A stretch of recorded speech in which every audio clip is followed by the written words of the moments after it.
Hello everybody. आज हम लोग डिस्कस करने जा रहे हैं fourth semester DC machine and transformer 16-20-400 दो पेपर को का 2018 का पूछा हुआ ऑब्जेक्टिव टाइप्स ऑफ क्वेश्चन। देखिए, इसमें पहला क्वेश्चन जो है, the armature core of a DC machine is laminated to reduce. कि आर्मेचर कोर जो है डीसी मशीन का, वो हम लोग लेमिनेशन करते हैं या लेमिनेट करते हैं। उसका मेनली क्या पर्पस होता है? तो मेनली लेमिनेशन करने का मेन उद्देश्य है कि हम लोग का जो एडी करंट लॉस है उसको रिड्यूस करना। तो इसका फाइनल आंसर हुआ एडी करंट रिड्यूस करने के लिए, यानी कि एडी करंट लॉस को रिड्यूस करते हैं। दूसरा है torque current characteristic of a DC shunt. DC shunt motor का हम लोग अगर करेक्टरिस्टिक देखेंगे तो T versus I A armature current का अगर करेक्टरिस्टिक देखेंगे तो torque current characteristic of DC shunt motor जो होता है, क्या होता है? स्ट्रेट लाइन होता है। किस टाइप का होता है इसका करेक्टरिस्टिक? स्ट्रेट लाइन होता है। तीसरा क्वेश्चन है EMF induced in the each conductor of a DC machine. अब अगर डीसी मशीन का कंसेप्ट हम आपको बता चुके हैं। डीसी मशीन में दो कंसेप्ट है, एक मोटर का है, एक जनरेटर का। डीसी मशीन के अंदर दोनों आते हैं, एक मोटर, जनरेटर। अगर जनरेटर का कंसेप्ट हम आपको बताए हैं कि उसमें जो होता है कंडक्टर को मेनली कॉइल को, कंडक्टर ने बोली कॉइल को हम मैग्नेटिक फील्ड के अंदर रोटेट करते हैं और उस मैग्नेटिक लाइन्स ऑफ फोर्स को कॉइल जब कट करता है तो उसमें वोल्टेज इंड्यूस्ड होता है। और मोटर में क्या करते हैं सर? उसमें भी मैग्नेटिक लाइन्स ऑफ फोर्स रहते हैं, नॉर्थ और साउथ पोल, और साथ ही हम लोग बाहर से करंट देते हैं, सप्लाई देते हैं कॉइल को, और फाइनली कॉइल रोटेट करता है, मैग्नेटिक लाइन्स को कट करता है तो फोर्स बनता है, साथ ही टॉर्क प्रोड्यूस। तो कहता है मेनली ईएमएफ जो इंड्यूस्ड होता है each conductor of a DC machine, वो किस नेचर का होता है, यहाँ ये पूछने का इसका है। तो मेनली वो जो प्रोड्यूस होता है वो किस टाइप का होता है? अल्टरनेटिंग नेचर का इलेक्ट्रोमोटिव फोर्स प्रोड्यूस होता है डीसी मशीन। चौथा क्वेश्चन है the field coil of a DC machine are made of. मतलब डीसी मशीन में अगर फील्ड को हम कॉइलिंग करते हैं, परमानेंट मैग्नेट नहीं यूज करते, हम लोग फील्ड कॉइल यूज करते हैं और टेम्परेरी मैग्नेट बनाते हैं, तो उस केस में जो फील्ड का कॉइल हम लोग करते हैं वो किस मटेरियल का बना होता है? तो मेनली वो कॉपर का बना होता है, कॉपर का बना हुआ रहता है फील्ड कॉइल। पांचवा क्वेश्चन है the stator of a DC motor is use to limit. मतलब डीसी मोटर में जो हम लोग स्टार्टर यूज करते हैं उसका क्या, किस चीज़ को लिमिट करने के लिए यूज करते हैं? तो mainly to limit the high current and torque at the starting of motor. उसका मेन सबसे बड़ा इंपॉर्टेंट है कि हाई स्टार्टिंग करंट जो होता है, उस हाई स्टार्टिंग करंट को हम लोग लिमिट करने के लिए यूज करते हैं। और अगर करंट को आप लिमिट कर रहे हैं तो उसके थ्रू जो फाइनली जो फोर्स प्रोड्यूस होगा, और फोर्स इंटू परपेंडिकुलर डिस्टेंस के प्रोडक्ट से जो टॉर्क बनेगा, डेफिनेटली टॉर्क भी वेरी करेगा। तो अगर हम आर्मेचर के करंट को लिमिट कर रहे हैं स्टार्टर के थ्रू, तो डेफिनेटली उससे टॉर्क भी हम लोग का कंट्रोल होगा। छठा क्वेश्चन है the starting torque of a DC series motor is. मतलब डीसी सीरीज मोटर का अगर स्टार्टिंग टॉर्क देखिएगा तो क्या होता है? तो डीसी सीरीज मोटर का स्टार्टिंग टॉर्क हाई होता है। इसलिए हम लोग बोलते हैं जितना भी इलेक्ट्रिक ट्रैक्शन में हम लोग एट द लोडेड कंडीशन में जो मोटर यूज करते हैं वो डीसी सीरीज मोटर ही यूज करते हैं, ड्यू टू स्टार्टिंग टॉर्क के कारण। यानी कि आपका लोड लगा हुआ रहेगा और उस केस में आप मोटर को स्टार्ट कर सकते हैं और फिर फाइनली रन करा सकते हैं। इलेक्ट्रिक ट्रैक्शन में या और भी बहुत जगह डीसी सीरीज मोटर का हाई स्टार्टिंग टॉर्क के रूप में हम लोग यूज करते हैं। सातवां क्वेश्चन है lap winding is suitable for. अगर लैप वाइंडिंग देखिएगा, वाइंडिंग दो तरह का हम बताएं आपको, लैप वाइंडिंग और वेव वाइंडिंग। तो लैप वाइंडिंग मेनली जो हम लोग सुटेबल है यूज जो करते हैं वो कहाँ यूज करते हैं?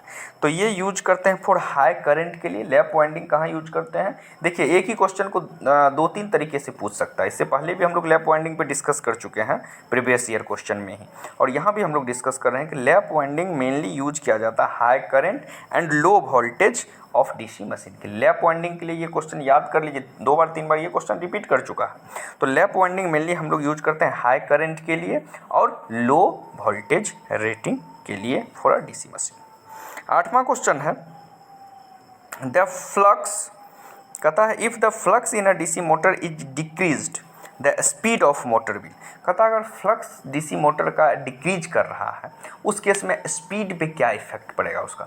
तो हम लोग जानते हैं कि there have inversely proportional effect on a speed of a motor, मतलब कि आपका मोटर के स्पीड पे जो है फ्लक्स का एक तरह से जो इफ़ेक्ट पड़ता है वो किस टाइप से पड़ता है, इन्वर्सनली। मतलब अगर फ्लक्स डीसी मोटर का डिक्रीज कर रहा है तो स्पीड उस केस में मोटर का इंक्रीज करेगा, उस केस में स्पीड मोटर का इंक्रीज करेगा। नंबर क्वेश्चन है transformer core is made of, यानी कि अगर ट्रांसफार्मर देखिएगा तो ट्रांसफार्मर का कोर मतलब बॉडी बोल सकते हैं या बाहरी पार्ट बोल सकते हैं। तो ट्रांसफार्मर का जो बॉडी बना हुआ रहता है जिसमें हम लोग फाइनली वाइंडिंग लपेटते हैं वो किस चीज़ का बना रहता है, तो सिलिकॉन स्टील का बना रहता है। ट्रांसफार्मर का कोर जो है वो किस चीज़ का बना रहता है, सिलिकॉन स्टील का। 10वां क्वेश्चन है a transformer does not transformer कौन सा ऐसा चीज़ है जिसको नहीं परफॉर्म करता, डज नॉट ट्रांसफॉर्म मतलब जिसको नहीं बदलता है। तो ट्रांसफार्मर कभी भी पावर को चेंज नहीं करता, यानी कि प्राइमरी में अगर 50 मेगावाट किलोवाट पावर दे रहे हैं तो सेकेंडरी में भी 50 किलोवाट ही होगा। अगर स्टेप डाउन है तो उस केस में वोल्टेज चेंज होगा, करंट बढ़ जाएगा। स्टेप अप है उस केस में वोल्टेज बढ़ेगा, करंट घट जाएगा। बट पावर प्राइमरी और सेकेंडरी दोनों में आपका सेम रहेगा। There have no change in value of power from primary to secondary and also there have no any change of frequency from primary to secondary. Secondary और primary में भी frequency का कोई वेरिएशन नहीं मिलेगा। नेक्स्ट क्वेश्चन है 11 number the transformer action require a, यानी कि ट्रांसफार्मर अगर काम करता है उसका एक्शन होगा तो वो क्या उसमें रिक्वायरमेंट है। तो सबसे पहला है कि अल्टरनेटिंग मैग्नेटिक फ्लक्स बनना चाहिए। कभी भी ट्रांसफार्मर में कांस्टेंट मैग्नेटिक फ्लक्स पे वो रन नहीं करता, तो इसलिए हम लोग डीसी कभी भी ट्रांसफार्मर में प्रोवाइड नहीं करते, क्योंकि डीसी के थ्रू जो फ्लक्स बनेगा डेफिनेटली उसमें भी फ्लक्स बनेगा but changing in nature, alternating changing nature का फ्लक्स नहीं बनेगा, वो कांस्टेंट मैग्नीट्यूड का फ्लक्स बनेगा, जिसके कारण आपका क्या होगा, इंडक्शन नहीं होगा और जिसके कारण हम लोग डीसी सप्लाई ट्रांसफार्मर में नहीं देते। हम लोग किस टाइप का सप्लाई देते हैं, एसी सप्लाई, जिसके थ्रू जो फ्लक्स बनता है वो किस टाइप का बनता है, अल्टरनेटिंग नेचर का मैग्नेटिक फ्लक्स बनता है। 12वां क्वेश्चन है the leakage flux in a transformer depends upon, यानी कि ट्रांसफार्मर के थ्रू जो लीकेज फ्लक्स होते हैं वो किस चीज़ पे डिपेंड करते हैं, तो वो डिपेंड करता है द लोड करंट पे। लोड करंट आपका कितना है उस पर डिपेंड करेगा कि ट्रांसफार्मर में कितना लीकेज फ्लक्स होगा। 13वां क्वेश्चन है बहुत इंपॉर्टेंट है CRGO। CRGO क्या है, एक मटेरियल है जिसका फुल फॉर्म होता है, ये फुल फॉर्म भी कितना बार CRGO का पूछा है तो इसको याद कर लीजिएगा, cold rolled grand oriented sheet steel. CRGO material का हम लोग यूज करते हैं ट्रांसफार्मर में, तो इसका मेनली फुल फॉर्म हुआ sir cold rolled grain oriented sheet steel. कहता CRGO lamination in a transformer are use to minimize, कि CRGO का जो लेमिनेशन करते हैं हम ट्रांसफार्मर में उसका मेन किस चीज़ को रिड्यूस करने के लिए या किस चीज़ को मिनिमाइज करने के लिए करते हैं। तो इसका सबसे इंपॉर्टेंट जो दो टाइप का हम लोग के पास लॉस होता है, एक ईडी करंट लॉस, दूसरा हिस्टेरिसिस लॉस। तो ईडी एंड हिस्टेरिसिस दोनों टाइप के लॉस को घटाने के लिए हम लोग CRGO स्टील का यूज करते हैं, CRGO मटेरियल का यूज करते हैं। 14वां क्वेश्चन है the welding transformer is, welding करने के लिए जो ट्रांसफार्मर हम लोग यूज करते हैं वो किस टाइप का ट्रांसफार्मर है। तो वेल्डिंग करने के लिए जो ट्रांसफार्मर यूज करते हैं मेनली वो किस टाइप का ट्रांसफार्मर है, स्टेप डाउन ट्रांसफार्मर है, जिसके प्राइमरी के रिस्पेक्ट में सेकेंडरी में ज़्यादा करंट हमको मिलता है। तो स्टेप डाउन ट्रांसफार्मर हम लोग फाइनली वेल्डिंग ट्रांसफार्मर। देखिए 15 नंबर का क्वेश्चन जो है the voltage transformation ratio of a transformer is. तो रेशियो वाला सारा बताए हैं कि हम लोग का होता है V2/V1 बराबर E2/E1 बराबर N2/N1 बराबर I1/I2 इक्वल टू K। तो यहाँ पूछ रहा था voltage transformation ratio of transformer is क्या होता है, V2/V1 बराबर K बोल सकते हैं आप, V2/V1 बराबर K। 16वां क्वेश्चन है अ 3-फेज transformer over a bank of 3 single phase transformer of equal rating has the advantage. मतलब कि अगर आप 3 फेज ट्रांसफार्मर का एक ही कोर लीजिएगा जिस पे 3 गो लिम्ब निकला हुआ उस पर वाइंडिंग कीजिएगा, उसके जगह आप क्या कीजिए 3 अलग अलग सिंगल फेज ट्रांसफार्मर ले लीजिए। या तो एक ट्रांसफार्मर लीजिए जिसमें 3 गो लिम्ब निकला हुआ, तीनों पे R/B तीनों बाइंडिंग कर लीजिए। एक बोलिए नहीं सर हम 3 अलग अलग सिंगल फेज ट्रांसफार्मर को असेंबल कर देंगे सर, एक साथ कनेक्ट कर देंगे। तो वही पूछा 3 phase transformer over a bank of 3 single phase transformer of equal rating has the advantage of, तो ऑक्यूपेशन ऑफ लेस स्पेस। 3 गो अलग अलग सिंगल फेज ट्रांसफार्मर लगाएं, उसके जगह हम एक ही सिंगल कोर पे तीनों वाइंडिंग अगर लपेटे RYB तीनों अलग अलग लिंब पे, 3 गो लिंब पे, वो कम आपका स्पेस को ऑक्यूपाई करेगा। 17वां क्वेश्चन है, इन पॉलीफेज ट्रांसफार्मर, पॉलीफेज मतलब एक फेज से ज़्यादा, 2 फेज, 3 फेज, 4 फेज, 5 फेज, लिखा in polyphase transformer 3 phase to 2 phase conversion done by, मतलब पॉलीफेज मतलब एक से ज़्यादा फेज का ट्रांसफार्मर था जिसमें 3 फेज ट्रांसफार्मर को हम 2 फेज ट्रांसफार्मर में कन्वर्ट करना चाह रहे हैं, चेंज करना चाह रहे हैं, तो किस टाइप के कनेक्शन को हम लोग प्रीफर करेंगे। तो कनेक्शन डायग्राम जब देखिएगा 3 फेज ट्रांसफार्मर का, तो mainly star delta, delta star, delta delta, star star, 4 गो होता है, ठीक है। एस्कॉर्ट कनेक्शन के थ्रू हम लोग 3 फेज ट्रांसफार्मर को 2 फेज में बदल सकते हैं, ये याद रखिएगा।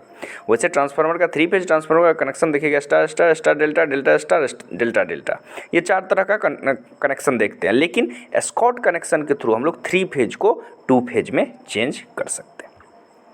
तो राइट आंसर इसका ये होगा, एस्कॉर्ट कनेक्शन। 18वां क्वेश्चन देखिए, बहुत अच्छा क्वेश्चन 18वां भी, कि which of the following connection in transformer is best suitable for 3 phase 4 wire service. तो 3 फेज 4 वायर सर्विस जैसे ही हुआ तो हम लोग समझ जाएंगे डिस्ट्रीब्यूशन लाइन के लिए हम लोग यूज कर रहे हैं, जहाँ 3 फेज इनकमिंग है, आउटगोइंग जो ट्रांसफार्मर से निकल रहा है वो 3 फेज 4 वायर है, यानी कि RYB प्लस एक रिटर्निंग वायर न्यूट्रल निकल रहा है। तो उस टाइप के ट्रांसफार्मर के लिए सुटेबल जो कनेक्शन है सर हम लोग का लिए, वो है delta star, primary delta secondary star connection जो वो बेस्ट सुटेबल है for a 3 phase 4 wire scheme के लिए, सर्विस के लिए। 19वां क्वेश्चन है हम लोग का सर, बहुत ही इंपॉर्टेंट है ये भी, the function of breather in a transformer. कहता है कि ट्रांसफार्मर में जो हम लोग ब्रीदर का यूज करते हैं उसका मेन फंक्शन क्या है सर, मेन फंक्शन क्या है। तो ब्रीदर का इम्पोर्टेंट या मेन फंक्शन बोल सकते हैं, ये जो ट्रांसफार्मर का इंटरनल भाग है वो जो बाहर से एयर को सक करता है, उस एयर में हम मॉइस्चर कंटेंट को नहीं जाने दें। We stop the completely moisture content through the air from outer side to inside of a transformer, यानी कि बाहर से ट्रांसफार्मर के अंदर किसी भी तरह का मॉइस्चर एयर के थ्रू ना जाए, उसके लिए हम लोग एयर को क्या करते हैं, आपका ब्रीदर के होते हुए गुजारते हैं, जिसमें कि ब्रीदर के अंदर हम लोग का सिलिका जेल रखा रहता है, और सिलिका जेल हवा में जो भी मॉइस्चर रहता है वो सारे मॉइस्चर को गेन कर लेता है, और फाइनली एक नॉर्मल एयर में जहाँ मॉइस्चर कंटेंट अप्रोक्स टू 0 रहता है उसको हम ट्रांसफार्मर के बॉडी में इनसाइड फ्लो करने देते हैं। तो वही लिखा था, function of breather in a transformer is to arrest माने रोकना, flow of moisture when outside air enter the transformer, जब बाहरी हवा ट्रांसफार्मर के अंदर बॉडी में प्रवेश करता है तो उस समय जो हवा के साथ मॉइस्चर जाता है उस मॉइस्चर को कंप्लीटली हम ब्रीदर के हेल्प से सिलिका जेल लगा रहता है, उसके थ्रू हम लोग, ब्रीदर मतलब तो सांस लेने वाला हुआ, लेकिन ब्रीदर के अंदर सिलिका जेल लगाए रहते हैं जिसके कारण वो मॉइस्चर कंटेंट रिड्यूस हो जाता है, मतलब अप्रोक्स टू 0 हो जाता है। 20वां question, the efficiency of an auto transformer for the same output compare to a 2 winding transformer is, मतलब ऑटो ट्रांसफार्मर कैसा ट्रांसफार्मर होता है सर, सिंगल वाइंडिंग ट्रांसफार्मर होता है। ऑटो ट्रांसफार्मर कैसा ट्रांसफार्मर है, सिंगल वाइंडिंग ट्रांसफार्मर है। तो बोलता है कि ऑटो ट्रांसफार्मर के इफिशियंसी सेम रेटेड अगर 2 वाइंडिंग ट्रांसफार्मर है तो किसका ज़्यादा है, तो डेफिनेटली 2 वाइंडिंग ट्रांसफार्मर का इफिशियंसी ग्रेटर होगा।